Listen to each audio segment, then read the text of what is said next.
Welcome to Gregorian Chat.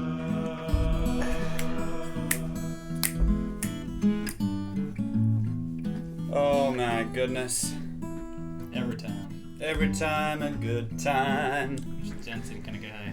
Blatantly stole that from someone else and appropriated it for Gregorian Chat, That's right. episode 5. That's what's happening. Welcome. What's the quint? Quint is the number for 5, right? Yes. Quintuplets? Yes. Welcome to this quintessential Gregorian Chat. Doesn't make sense. Episode number 5. It makes perfect sense. It's good to be here today. It's really muggy. I don't know about you, but I'm feeling super muggy. I think I'm just so used to it being muggy at the moment, I don't even care anymore. Yeah, speaking of muggy, here we Hey! are. Time. Today we are going to be talking about evangelisation. Of the nation. How do you do it? Do we do it? Why do we do it? No, it's 6 syllables, but it feels a lot longer than that. Yeah, and more difficult to say. But here we are. We're going to be talking about evangelisation. Exactly. What do we do? How do we do it as young Catholics? What does it mean? Especially last week we were talking about salvation outside the church. We figured that the body of Christ extends beyond, what we view as Catholic, and so does that mean we don't need to evangelize? That's a good question, Dom. Why don't we save that for later in the podcast? Okay. There's something that I really want to get to, and that is the tea for this week. What are we drinking, Dom? Cinnamon. Oh, cinnamon, where you gonna run to?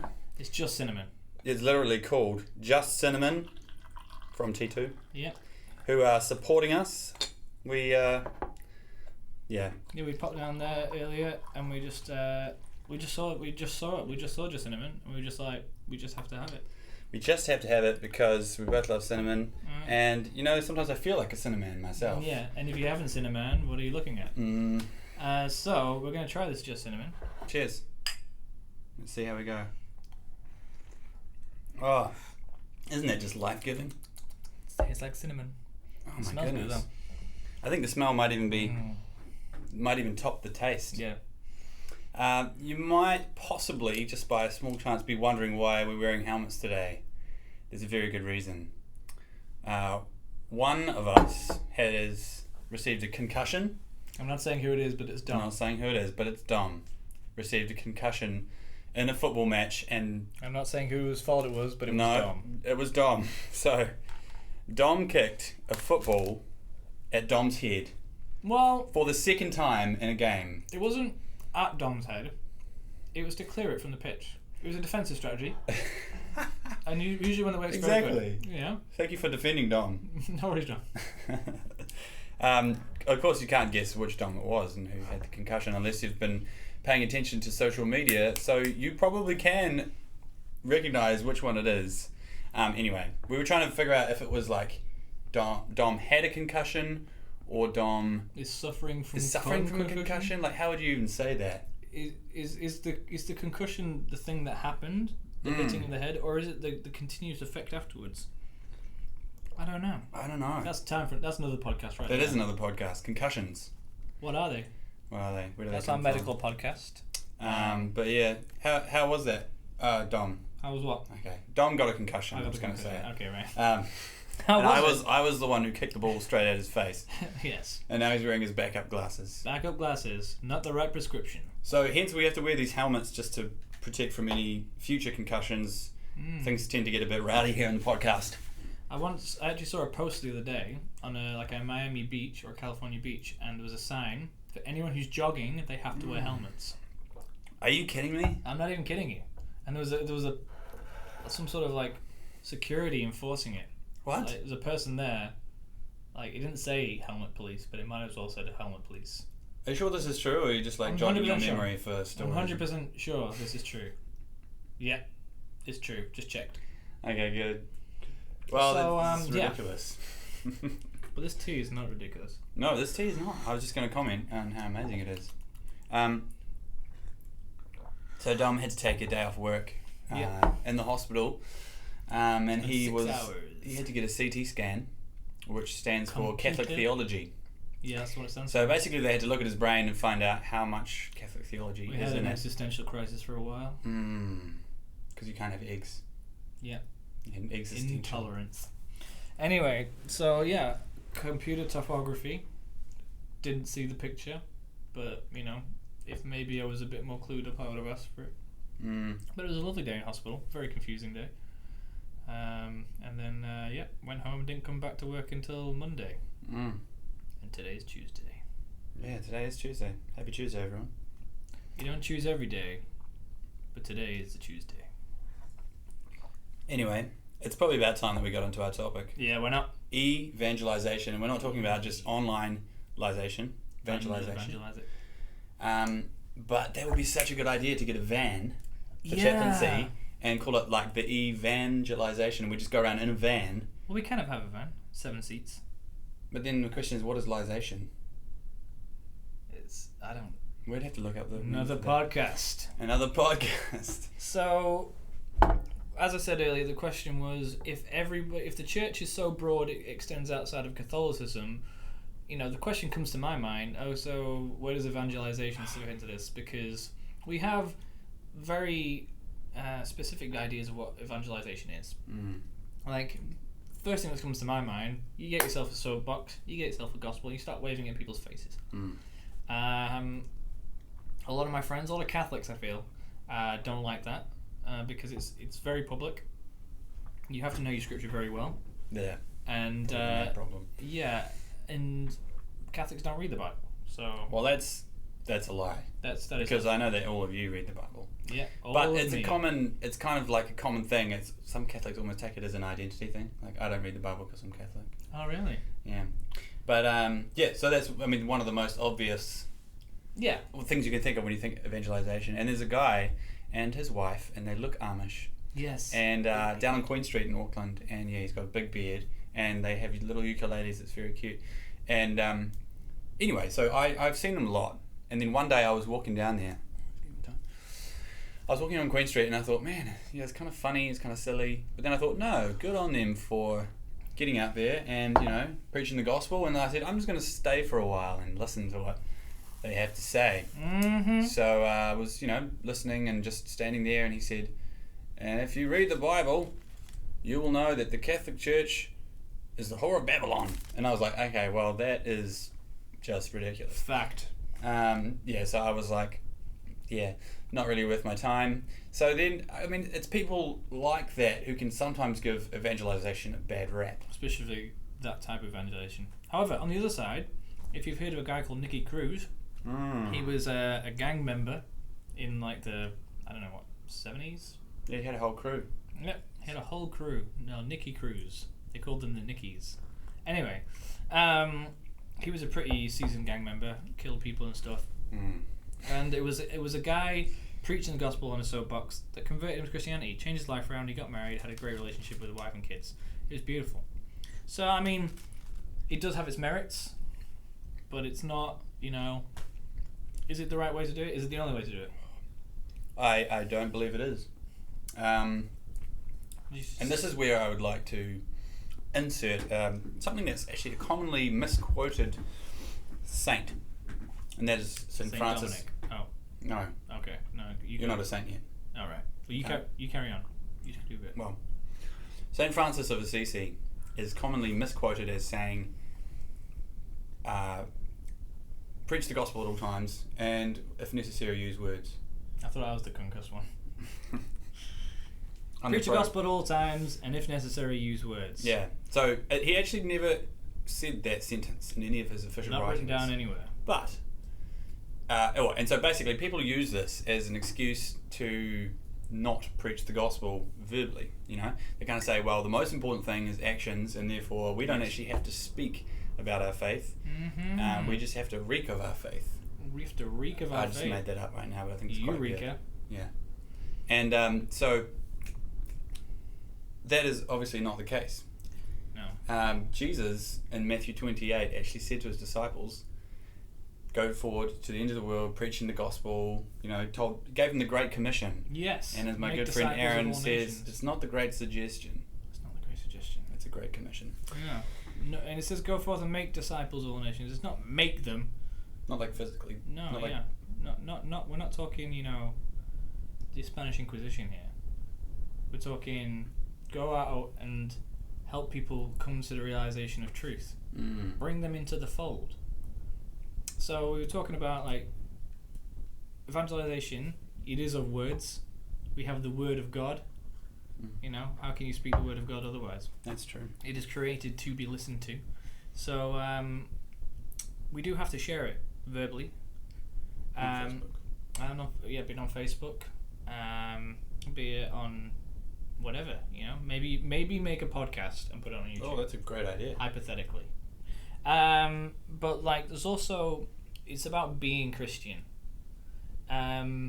So it's about practicing our faith, because you can't give out anything if you haven't received first. So if you want to go out and convert the whole world, you better make sure that your heart's in the right place. Your heart is converted. And how do we do that? We engage in the sacraments. We engage in prayer. We engage with Jesus. Brother. We'll preach it. Order of preachers, Dominican, not Dominicant, Dominican. I like it. Let's use it. Okay, Probably already been used. Yeah, several times. So basically what you're saying is that we can't evangelize unless we have something to give. Yes. So essentially, like, we need to, if we're going to evangelize, which we are, we need to make sure that we firstly have a relationship with Jesus Christ. Relationship. And we need to have it as an ongoing thing. Ongoing. It needs to be producing fruit. And from the excess of that fruit, we are able to give to others. Okay? Okay. So, if we can't give what we don't have. So I guess what you're saying is, in order to evangelize others, we first need to evangelize ourselves. Exactly. That is a great point. Write that down. No, don't write it down. Maybe just say it in a You could podcast write it online down. or something. Maybe write it down and put it on your wall. Yeah. To evangelize others, we need to first be evangelized. And the scripture actually says as well, faith comes by hearing. Yeah. Faith comes by hearing. So, obviously, we need to live our faith as well. This is where I'm going to introduce two kind of complicated words. One is orthodoxy, and one is orthopraxy. So orthodoxy means basically the right thoughts. Having the right thoughts. Having good thoughts. Orthopraxy means the right actions. Okay, now orthopraxy is basically the manifestation of orthodoxy. So let's say I'm an Orthodox Catholic, all right? And those are the Orthodox Catholic beliefs. There's actually no point in having those beliefs if you don't have an orthopraxic, output. Oh yeah. Basically, you need to live your faith. You need to walk the talk. Yes. What was the point in Jesus coming down to save us if we're not? It's not going to affect us. You can't have if you have an encounter with Christ, just as the wise men. Then when they came to meet Jesus, and then they were going to go back to Herod. But what happened is, after meeting Jesus, they went a different way. Because it was a Herod idea to go.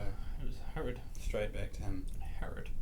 Anyway, so the reason I brought that up is kind of like, in encountering Christ, be it in the Eucharist or some physical manifestation in a person in prayer, or in reading some text from the church teaching, in reading the scriptures, you encounter Christ and you realize His truth. You cannot go back the same way you came. You have to go on from there. I remember hearing about St. Thomas Aquinas, and apparently every Mass he celebrated, he cried out at the Eucharist. As he was doing the consecration, he was in tears. Some would think that was terrible. Terrible. Anyway, then he straight after that Mass, he'd go and celebrate another Mass. Really? And then when it came to the Eucharist, he'd be in tears again. Man. When he was seeking inspiration, he would go and sit in front of the tabernacle. In fact, he would go so far as to open the tabernacle and stick his head inside it. Whoa. Now, you can look at this one of two ways. This guy's insane and incredibly emotional. Or he realizes what the truth of the Eucharist is. He understands the power of the tabernacle. And so he orthodoxed himself by learning about it, and he orthopraxed his life by living it. Don't quote us on those, but That's how you use the words. that's how you used it. That's the way You've just to been say it. orthodoxed. Boom. Now I go got and an orthoprax. Anyway, so yeah, great point. And I think you might be wondering, how do I evangelize my good friend from uni, who we have a good relationship as it is. I don't talk to him about my faith. They don't try and force anything down my throat. I don't try and force anything down their throat, except maybe like some of the sushi from uni sushi. And maybe like you're kind of wondering, should I evangelize that person? Yes. Will it ruin our relationship if I then try and lead them to Christ? What do you think is the best way of starting in that process, Dom? As a seasoned chaplain, where would you begin? I've been assaulted. I'm a seasoned chaplain. Oh, how would I go about evangelizing a friend? Well, it's tough because, like with friends, you don't want to break that friendship.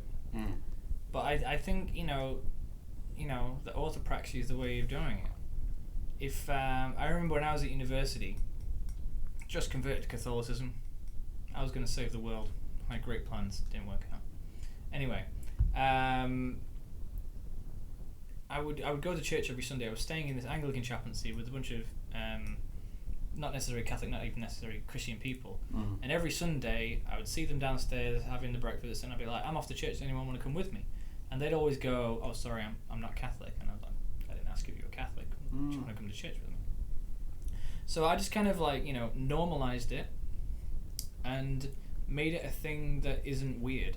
Made it a thing that it's like, oh wow, this is a human being, and they're also being a Christian and a Catholic, which is actually kind of like how I converted. I hung out with a bunch of Christians who were just cool people, who I began, I came to love them. They're some of my best friends, and then I realized I can't be friends with these people and think they're idiots for believing in what I thought was like a fictional character. So then it made me take it seriously. So I guess, to answer your questions, how would I go about evangelizing a friend? It's like I would make sure that I was fully in love with God, so that then they could see God in me. Exactly. Oh, that's great. And if it's a bro of yours, you could do some evangelizing. But I think, that's basically what you're saying. Is you've got to own it. You've got to own your faith. Right. You've got to be a cat-holic, not just a Catholic. Everyone like cats. As in, not just. I used to do this all the time. People would be like, "What are you doing this weekend?" I'd be like, "I'm just probably just go to church or something." They're like, "What?" I'm like, I just. Eventually, I just started saying, "Oh no, I've got church, on Sunday, so you won't see me then unless you want to come along." And they respected me a lot more just for owning my faith. Own it. And I think that's probably the biggest key, is to start off by seeking to further your relationship with Christ. Own your faith, and look for opportunities to evangelize and evangelize, and just to be a Catholic. In fact, I remember something you told me once. I was writing a talk for a ecumenical group, and I was a bit nervous because I only usually when I give talks, it's usually just a Catholic group, so I can be as Catholic as I want. But so I was talking to Dom, and I was like, "What can I do?" He said, "Well, the best way to bring people to faith isn't by diminishing your own. So go out and be a Catholic." Yeah, so do that. Prax. So what do you reckon? Just cinnamon? Just cinnamon, with just a little bit of cake as well, actually. Yeah, they go quite nicely. Yeah, I'm impressed. Every time I've come back for a sip of this tea, I've been like, man, this was a good choice. No, yeah. It hasn't been grown old. It's not too strong. It's not too spicy. That's so very good. It's nice. It's a nice one to kind of relax to. I would agree with that. Yeah. And maybe do a podcast.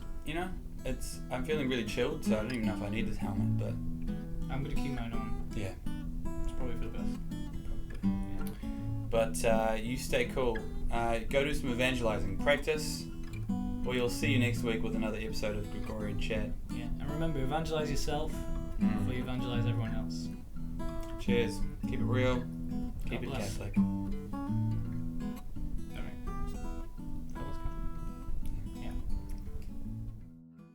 Hey guys, thanks for listening to the podcast. We hope you're enjoying it. We're certainly enjoying making it. Make sure that you subscribe to our YouTube channel, Auckland Catholic Tertiary Chaplains League. Also, follow us on Facebook at Facebook.com/The Chaplains. Or you can find us on Instagram at Auckland Catholic Chaplaincy. We also have a webpage, www.newmanhall.org.nz. If you're going to be online, make sure that you like, you share, and comment in the box, maybe if you have some extra stuff to add to the conversation. Thanks. God bless.